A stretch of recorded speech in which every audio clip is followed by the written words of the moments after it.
Kit Reed, Katelyn Barrett, and Andrea Meldrum couldn't be here. The title of our presentation is The Colorado Water Compact, or it's all downhill from here. Howdy, y'all. Welcome to Bishop's Lodge here in Santa Fe, New Mexico. Our melodrama is about to start, but let me get your drinks first. What do you have? I know. The best we've got. Water. why misbehaving? You look fine as cream gravy. Hands off my woman. I saw her first.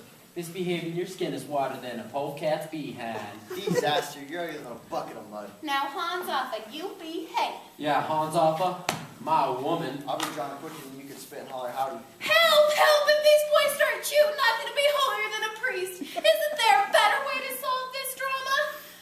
I know, it's elementary. Y'all need to ride the river with debate and diplomacy, or it's all downhill from here. Debate? I love to argue. Debate is more than arguing. It's looking at both sides of an issue. Haha, she cleaned your plow. And diplomacy is minding your manners and thinking before you speak, so everyone can keep their shirts on and guns holstered. How you know such powerful stuff? The Colorado Water Compact was signed right here in 1922. Debate and diplomacy sure won the West that day. Our story begins in 1848 when the U.S. acquired the Colorado River Basin from Mexico with the signing of the Treaty of Guadalupe Hidalgo.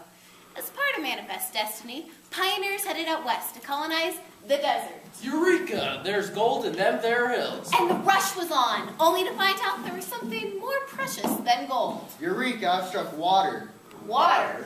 Mine. First to map the Colorado River was the famous explorer John Wesley Powell. He strapped himself to a chair and rode the rapids down the mighty Colorado. Yeehaw, ride 'em, cowboy. Okay. In 1902, Arthur Powell Davis's nephew became the director of the new government agency, U.S. Bureau of Reclamation. You see, water was vital for all life in the West. Water was power, profit, and prosperity. The federal government set their policy with the 1865 mining law, which said that landowners had the right to use water, and states were to determine their own water policies. As the western states emerged, California realized early on the importance of water. But problems arose, and it almost came to war with Mexico. you can't have the water. But we must have the water. But you can't have the water. But we must have the water. No se puede tener el agua. Then who will solve the water rights? The federal government's hands off. Incoming! World War I interrupted the dispute, but after it was over, things began to boil. Hey, I've got an idea. Let's build a canal above the border and siphon off water totally in the U.S.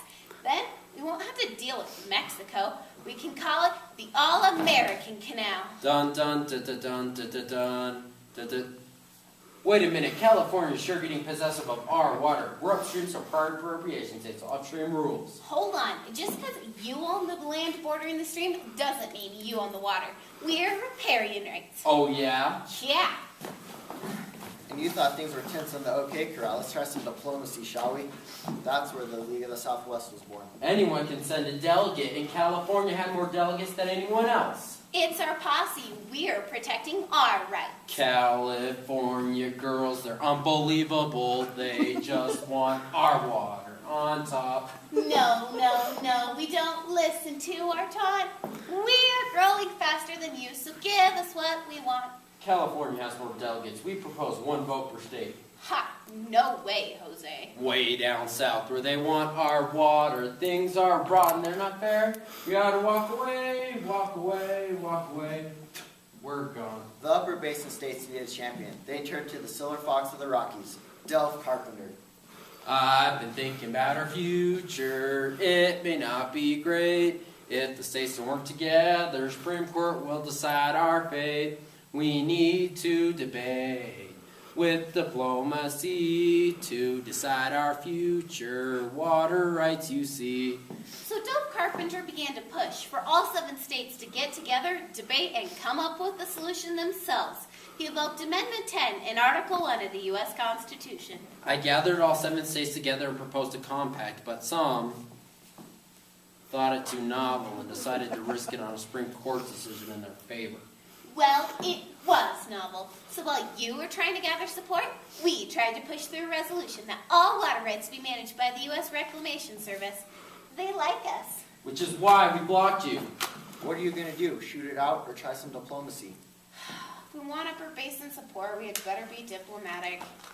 Okay, we're in. We wish to treat before war. Translation? Better to talk it out than shoot it out.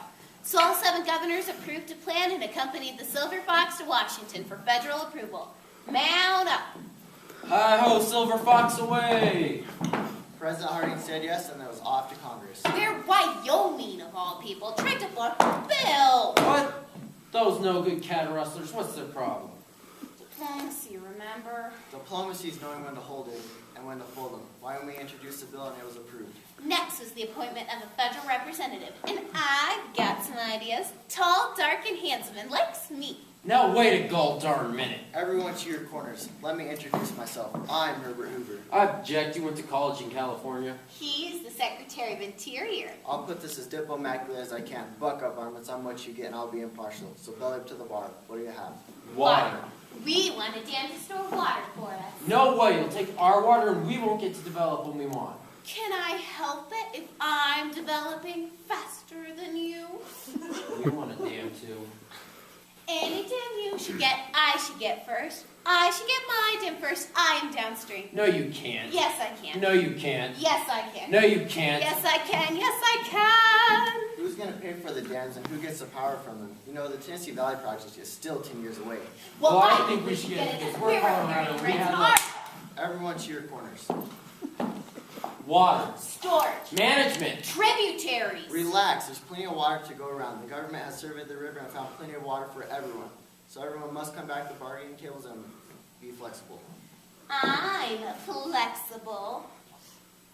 Fine, as I see it, the major difference here is between the upper basin and lower basin states. I propose we divide at least fairly. Wyoming, New Mexico, come on upper basin. Utah, Colorado, look at what we're facing. Well, I've got California, Arizona, and Nevada with me. Now we're getting somewhere. How much, how often, and what about storage? And so the debates began. You put your first offer in. You take something out. You put your next offer in and just shake it all about. Debate and diplomacy and turn things around. That's what it's all about. Finally, all 7 states agreed. But what about Mexico? Strike all mentions of Mexico. From the minute, we don't want to recognize any claim from them. And the Indians' rights? Their rights aren't important, but we'll include a wild Indian article to pacify any congressman who balls up and says, what about the poor Indians?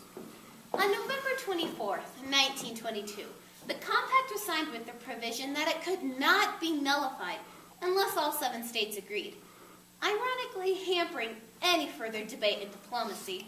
We finally arrived at a compact which everyone felt that they could improve upon if they drew it up themselves, and they all contributed a great deal to get it done. But I believe it will work materially to the interests of all 7 states.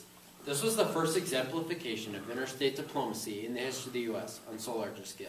But now they needed ratification from each state and the federal government. The upper basin and the federal government ratified within a year, but the lower basin fought until the Supreme Court settled the matter in 1963. But today, we know the compact has its problems. Just ask John McCain. The government's estimates of the water were way off, and Mexican and Indians' rights weren't addressed. That's right, the compact only addressed quantity, not quality.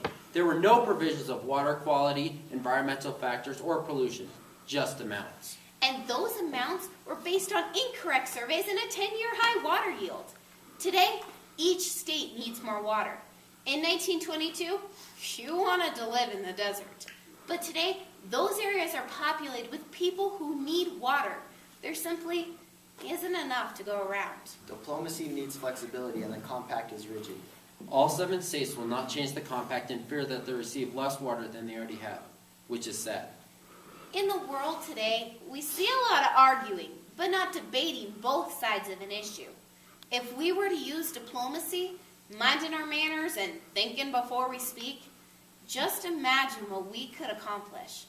Remember that Debate and diplomacy can turn things around. That's how the West was won.